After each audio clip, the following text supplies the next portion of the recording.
Okay. My story is this. My name is Jim Fortin. I'm an author, speaker, trainer. I am a master hypnotist. I'm an NLP master practitioner. Who's heard of NLP? Pretty much everyone in the room, okay? Anyone had any formal training in NLP? Nina, the only one, okay. NLP was created back in the 70s by Richard Bandler and John Grinder, two university professors. What they did is they studied the most successful therapists in the United States, which would have been Virginia Satir, Fritz Perls, and Milton Erickson. And they said, how do you get results with your patients so quickly? They took all this information, distilled it down into mind models. What they discovered is that behavior is discernible. That means that people's behaviors fall into patterns.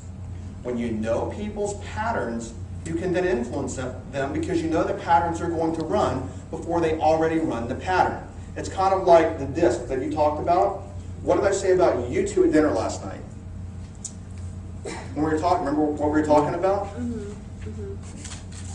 We need each other to balance each other out. Well, they balance each other out because you're a D, right? And I just know this. I do it for a living. I'm watching him. He's very process oriented. He's very task oriented, very detail oriented. Walk your steps, right? Just get it done.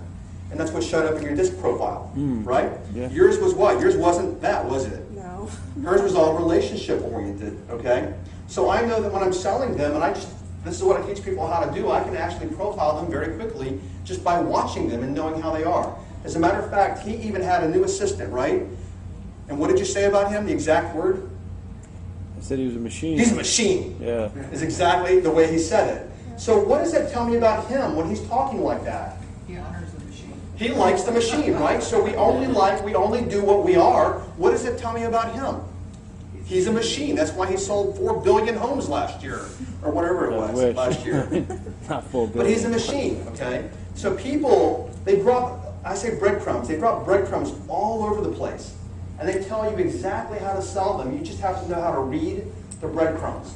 They leave fingerprints all over the place. When you know how to read the fingerprints, it's like having a team's playbook. Somebody definitely had a Dallas Cowboys playbook this year, okay?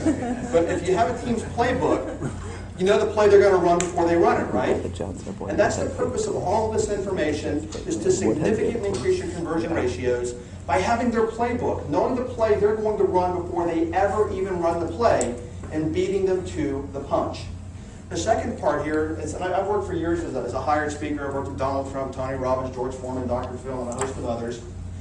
I used to be the national spokesperson for a company called the Learning Annex out of New York City. But I'm also a master hypnotist. Anyone ever heard of anyone using hypnosis to stop smoking, lose weight, any of that? Okay? Yes? When I nod my head like this is the visual cue, okay? Yes. All right. I had a client years ago. I used to work in New York City. He was a vice president at Goldman Sachs. He came in to stop smoking. He called me a week later and said, I stopped smoking, and let me ask you, what did you do? What did you say? And I said, well, as a hypnotist, we use language patterns. There are certain things that we do to affect you unconsciously to help you get the desired behavior, the behavior that you want. And he said, can you teach me how to use these same patterns in business so that I can get better results with my clients? And I said, sure. So what I've done and what you're going to start learning today is many of the patterns that I used as a hypnotist to get people to do things, I now use them in business to what? To get people to do things. I use it for two things: to increase my conversion ratio very quickly, and to shorten my selling cycles. Okay? I've had people say they've increased their conversion ratios, as you'll discover for yourself, anywhere from 10 to 50%, and cut their selling cycles down anywhere from 10 to 50% when you start applying what you're going to learn today. Okay, common selling myths and mistakes that have been costing you bucks. First, and we're going to blow through these very quickly, and you'll understand every bit of this as we go through the presentation. First, selling to the wrong side of the brain. Which side of the brain buys? Left or right? Right. Right side of the brain buys. Not leading with suggestion. Not eliminating resistance. I have a great example I'm going to share with you the second part of the presentation about eliminating resistance. I mean, how many of you have ever thought, where do I really get resistance from my prospects and clients? And then, where does the resistance come from? And then, how do I overcome that resistance? not leveraging the difference between surface and deep structure communication, not engaging the part of the brain that buys, no influence strategy. What do you think I mean by that? Well, you need a strategy to influence people. You have to know what objections you're going to deal with. You need to know how they buy. You have to have a strategy. Yeah. I want every word that I speak to work for me. So every word that I speak. Now, what I want to do is this. My strategy is, do I want to put them in a double bind, a single bind? Do I want to put them in a reverse bind? Do I want to use a positive association? Do I want to use a negative association? Do I want to move them towards something? Do I want to move them away from something? What do I want my words to do for me?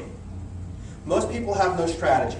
When their prospecting client says something, what do they do right back? Respond. Just respond out of their model of reality, not the prospects and clients' model of reality. We only buy our model of reality, which is a subjective, unconscious model of reality. And as a matter of fact, if I ask any of you what your model of reality is, you probably couldn't even tell me. See, research demonstrates that you buy, every one of you, me too, we buy, and we don't even know why we buy.